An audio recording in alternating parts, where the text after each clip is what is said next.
I'm Curtis Rabatin, and through my research, I examined how China's increasing rate of urbanization impacts the environment. The United Nations, or UN, projects that by 2050, around 68% of the world's population will be living in cities, as opposed to the 55% in 2018. This growing population of urban dwellers will live in megacities, defined as a city with a population with over 10 million residents. Several of these megacities exist in China, some examples being Beijing, Shanghai, and Guangzhou. As more residents continue to migrate to these cities, an unprecedented level of expansion will be observed, requiring vast amounts of resources and manual labor. This rapid urban expansion raises the question, will China's increasing rate of urbanization negatively impact the environment? Through my research, I was led to my thesis, which is China's rate of urbanization transformation is increasing and negatively impacting the environment through atmospheric heating and air pollution. The amount of urban areas is growing and will continue to grow extensively in the future, especially in Asian countries such as China. Barbara Boyle, former chief of the Center for International Research at the Census Bureau, explains that, quote, in 1800, only about 2% of the world's population lived in urban areas, and in only 200 years, the world's population has grown to nearly 50%, end quote. Mark Montgomery, population researcher and author of one of the stimulus documents, writes that, quote, Asia now holds the largest number of urban dwellers and will continue to do so, and 40% of urban growth is due to migration and spatial expansion. When viewed with relation to my research question, will China's increasing rate of urbanization negatively impact the environment, it is clear that not only the population is rapidly increasing, but it will begin to negatively impact the environment as it does so. Another UN article concurs with this fact, stating that, quote, Asia, despite its lower level of urbanization, is home to 53% of the world's urban population, end quote, which is slightly over half. While it is important to note that this article states that Asia's urbanization rates are lower than most areas around the globe, it should be considered that Asia contains many other countries than China, and this demographic does not necessarily directly represent China's urbanization rates as a whole.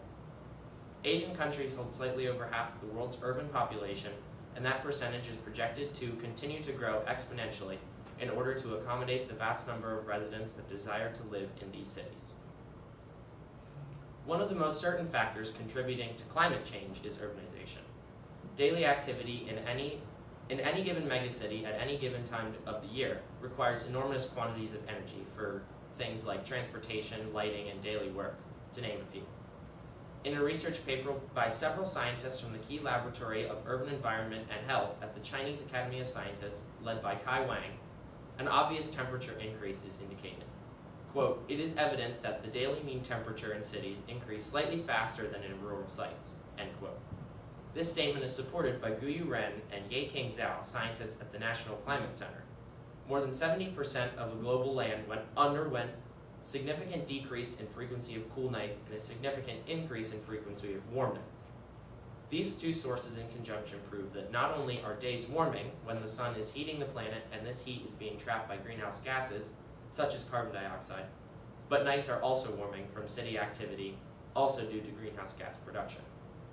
In a research paper led by Yan Li from the Key Laboratory for Earth Surface Processes and the College of Urban Environmental Sciences, they analyzed the results they collected and conclude that, quote, strong warming was detected mainly in Beijing and Tianjin, both considered megacities by the definition of the word.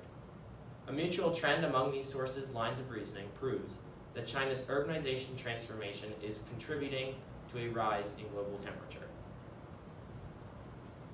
The use of large amounts of resources to manufacture goods and aid in daily life causes air pollution that negatively affects the lives and overall health of the people living in these megacities. David Parrish is a former research chemist for the National Oceanic and Atmospheric Administration, and William Stockwell is a professor and researcher at Howard University for global air quality and climate-related issues. In their essay, they focused on the localized effects of air pollution in megacities. They describe the creation of several toxic compounds caused by urbanization, including ozone, which causes lung problems. A study by environmental researchers led by Wenling Liu explores the health risks of air pollution in Chinese megacities. Effects listed were, quote, adverse cardiovascular, respiratory, pulmonary, and other health-related outcomes, end quote.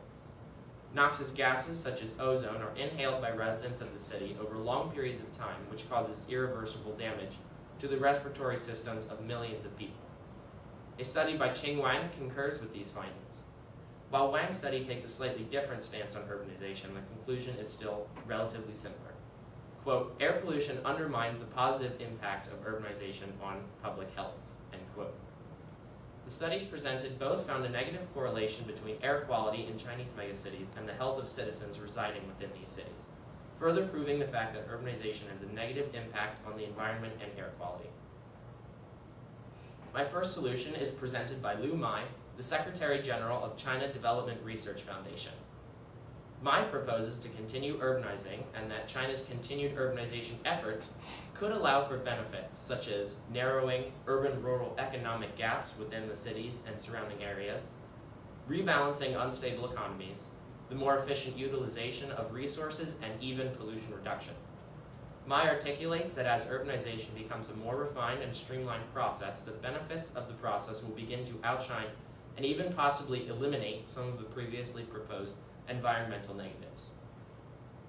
My second solution is provided by David Parrish and William Stockwell, who proposed to follow the lead of Los Angeles when it had environmental issues back in the 1950s and 60s.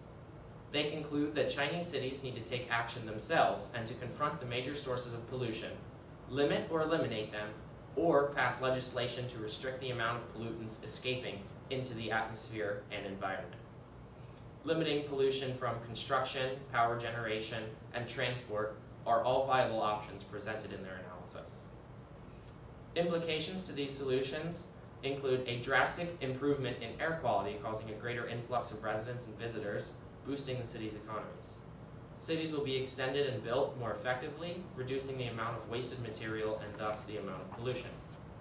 However, limitations to these solutions include the overheating problem will not be directly solved, but if cities are being expanded more efficiently, then it is more likely that the temperature issue will sort itself out due to more thorough construction and fewer wasted journeys for unplanned material needs.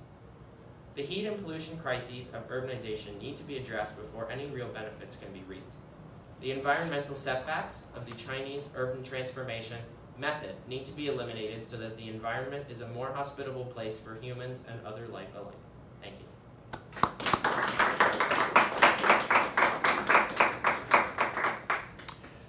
Curtis, what information did you need that you weren't able to find or locate, and how did you go about trying to find it?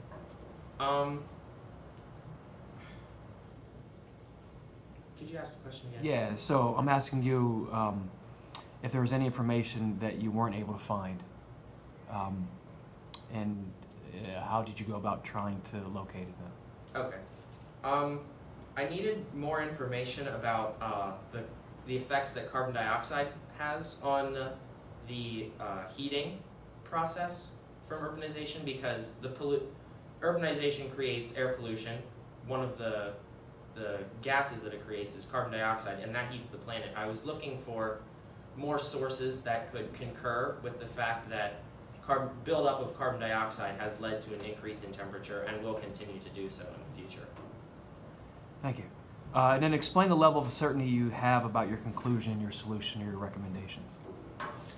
I'm really certain with my second solution, actually, the one proposed by David Parrish and William Stockwell, because it's proven to work in the past with Los Angeles and the way that they passed legislation to help limit the way their pollution was affecting the atmosphere. It might depend on whether China is able to pass this legislation as well as Los Angeles or as effectively, but it's definitely still the most viable of my two solutions. I still believe my other solution could work too, because just as the workers become more familiar with the process, they could be able to urbanize more effectively and limit the amount of pollution that reaches the atmosphere. Okay. All right, well, thank you.